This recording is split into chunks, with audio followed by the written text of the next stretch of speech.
రాజధాని ఫైల్స్, వ్యూహం ఈ రెండు సినిమాలు ఇవాళ అన్ని రాజకీయ పార్టీల చతురతని వ్యూహాలని అధిగమించి ఇవాళ తెలుగు ప్రేక్షకుల్ని ఆలోచింపజేయడానికి జనం ముందుకొచ్చాయి. జగన్మోహన్ రెడ్డి గారు దుర్మార్గుడైతే చంద్రబాబు గారు రాక్షసుడు. ఇది వాళ్ళ థీమ్స్. ఇవి ఆ థీమ్స్ ప్రకారం సినిమాలు తీసుకున్నారు. ప్రొడ్యూసర్స్ నేరుగా ఆ పార్టీలతో అసోసియేట్ కాకపోయినప్పటికీ ఏంటంటే కథాంశాన్ని ఇతివృత్తంగా తీసుకొని ఆ పార్టీ సానుభూతి పరులు లేకపోతే పరోక్షంగా సంబంధాలు ఉన్నవాళ్ళు ఈ సినిమాని నిర్మించడము, దానికి దర్శకత్వం వహించడం ఇవన్నీ జరిగినాయి. సరే, ఒకరోజు అటు ఇటుగా రెండు సినిమాలు ముందరకు వచ్చేసినాయి. దానికి రాజధాని ఫైల్స్కి అడ్డంకం సృష్టించడం కోసం వైసీపీ నేత లేళ్ల అప్పిరెడ్డి హైకోర్టులో దాఖలు చేసిన పిటిషన్ని హైకోర్టు తిరస్కరించింది. దీనికి విషయంలో ఎలాంటి అభ్యంతరాలు లేవు, నిరభ్యంతరంగా సినిమాని ప్రదర్శించవచ్చని చెప్పింది. రామ్ గోపాల్ వర్మ గారి వ్యూహం కూడా ఈ నెల 23న రాబోతోంది. చాలా అడ్డంకులను అధిగమించి రాబోతోంది. ఈ అంశానికి సంబంధించి డిబేట్లో మనతో పార్టిసిపేట్ చేస్తున్నారు కందాళయ్య పార్థసారథి గారు, పొలిటికల్ అనలిస్ట్. నమస్తే పార్థసారథి గారు. అలాగే శ్రీధర్ రెడ్డి గారు, కర్నూలు జిల్లా టీడీపీ ఉపాధ్యక్షుడు. నమస్తే శ్రీధర్ రెడ్డి గారు. ఇంకా మండలైన్ శ్రీనివాస్ గారు, Janasena development forum founder chairman. నమస్తే శ్రీనివాస్ గారు. To start with Sridhar Reddy గారు. నమస్తే అండి. నమస్తే. చూశారు కదా, రెండు సినిమాలు ఎన్నికల ముందు వచ్చేసినాయి. కరెక్ట్గా మీది జాతీయ పార్టీ కదా, మీ జాతీయ ప్రధాన కార్యదర్శి నారా లోకేష్ గారు వారి పుణ్యమా అని కరెక్ట్గా ఎన్నికల సమయానికి సినిమా రిలీజ్ అయిందని వర్మ వ్యంగ్యంగా అన్నారు. డిసెంబర్లో విడుదల కావాల్సిన సినిమా వారు వేసిన కేసుల వల్ల హైకోర్టుకి ఎక్కడం వల్ల డిలే అయ్యి కరెక్ట్గా ఎన్నికల ముందు వచ్చింది. మా నెత్తిన పాలు పోసాడు ఆ రకంగా అని చెప్పేసే పద్ధతిలో వర్మ గారు మాట్లాడారు. ఎలా చూస్తున్నారు మీరు దాన్ని? సార్, ముందుగా చర్చలో పాల్గొన్న పెద్దలందరికీ నమస్కారం అండి. సార్, వర్మ వ్యంగ్యాస్త్రాలు, ఈ వర్మ డిసెంబర్లో రావాల్సిన సినిమా లోకేష్ పుణ్యమా అని ఈరోజు రావడం అనేది ప్రజలకు ఇబ్బందికరంగా ఉంది. కాబట్టి మా నాయకుడు కోర్టుకు వెళ్ళడము, ఆ కేసును వాదించింది కానీ స్వయాన రాజ్యసభ ఎంపీ అయిన నిరంజన్ రెడ్డి గారు వాదించడము, దీని వెనకాల వైఎస్ఆర్సీపీ పార్టీ కుట్ర ఉంది అన్నదానికి ఇది ఒక్కటే నిదర్శనం సార్. సో దాన్ని ఎన్ని అడ్డంకులు అధిగమించుకొని రావడానికి వారికి ఇంత టైం పట్టింది అని మీరే చెప్తున్నారు. సో వారికి సినిమాలో ఉన్న అడ్డంకులలో తొలగించుకోవడానికి వాళ్ళ వ్యంగ్యాస్త్రాలు సినిమాలో చూపించి ప్రజల్ని మోసం చేయడానికి ఇంకోసారి జగన్మోహన్ రెడ్డి గారి అండతోటి రామ్ గోపాల్ వర్మ ఈ సినిమా వ్యూహంని మొదలు పెట్టడం జరిగింది. ముఖ్యమంత్రి గారిని 2-3 సార్లు వెళ్ళి క్యాంప్ ఆఫీస్ లో కలవడం జరిగింది.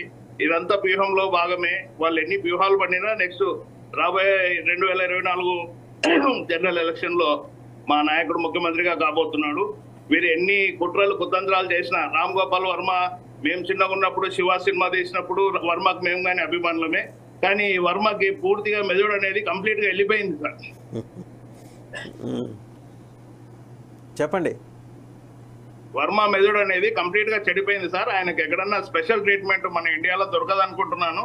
ఆయన ఎక్కడన్నా మా ప్రభుత్వం వచ్చిన తర్వాత మా ముఖ్యమంత్రి గారికి చెప్పి ఆయన సపరేట్ గా వేరే విదేశాల నుంచి వైద్యుల్ని పిలిపించా, లేదా ఇతన్ని అక్కడికి పంపించా, ఒక బంధించి నాకు ట్రీట్మెంట్ ఇవ్వాల్సిన అవసరం ఉంది సార్. నాకు అర్థం కాదు శ్రీధర్ రెడ్డి గారు. చంద్రబాబు గారు అభివృద్ధిని కాంక్షించే ముఖ్యమంత్రిగా ఆంధ్రప్రదేశ్ ప్రజలకి సుపరిచితులు. చంద్రబాబు అంటేనే అభివృద్ధి పర్యాయపదం. వాస్తవంగా చాలా మంది నమ్మినట్టే నేను కూడా నమ్ముతూ వస్తున్నాను, నమ్ముతాం కూడా. మరి ఆయన అంతగా రాష్ట్రాన్ని అభివృద్ధి చేసినప్పుడు వర్మ గారిని ట్రీట్ చేసే డాక్టర్లను తయారు చేయలేని స్థితిలో ఈ రాష్ట్ర ప్రభుత్వం ఉందని అనుకోవాలా? అంటే మీ హయాంలో మానసిక వైద్యుల్ని తయారు చేసే వ్యవస్థలు సరిగ్గా రూపొందలేదంటారా? ఎందుకంటే ఇప్పుడు ఇటువంటి రోగం ప్రపంచంలో ఎవరికి ఉండదు సార్. ఇది మొదటిసారి వచ్చింది. కరోనా కన్నా భయంకరమైన రోగం సార్ ఇది. అవును, దాన్ని ట్రీట్మెంట్ చంద్రబాబు గారు చిటికేసి హుద్హుద్ తుఫాన్ ఆపగల సమర్థులు. ఆయన వర్మ సైకలాజికల్ ట్రీట్మెంట్ ఇప్పించలేరా? చిన్న విషయం అండి ఆయనకి. చిటికేసి హుద్హుద్ తుఫాన్ ఆపింది లేనిది ఉత్తరాంధ్ర ప్రజలకి, విశాఖ ప్రజలకు పూర్తిగా అవగాహన ఉంది. నాకు తెలియదండి.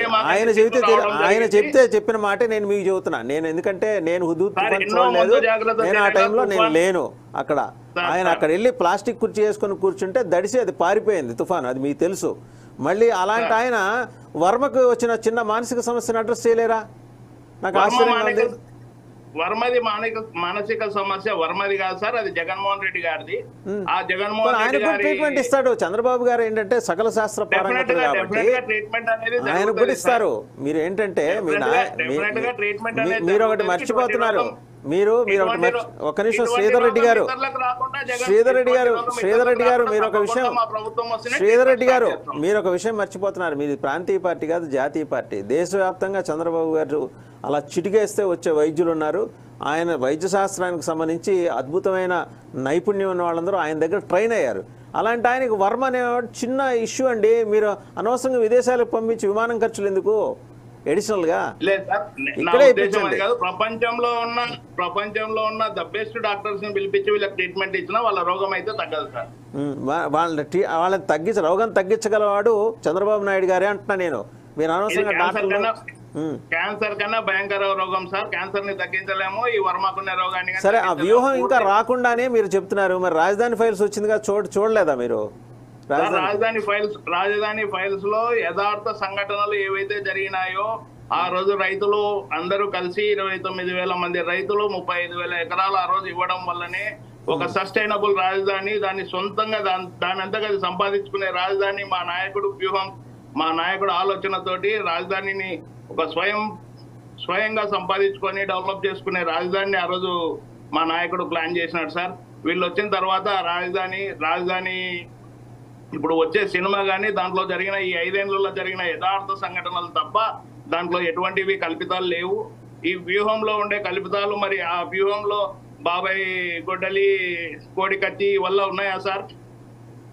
అవి తీద్దాం, మళ్ళీ మీ ప్రొడ్యూసర్స్ చెప్పి తీద్దాం. మళ్ళీ మీ దగ్గరకు వస్తాయి. ఈ లోపల మండల్ నేను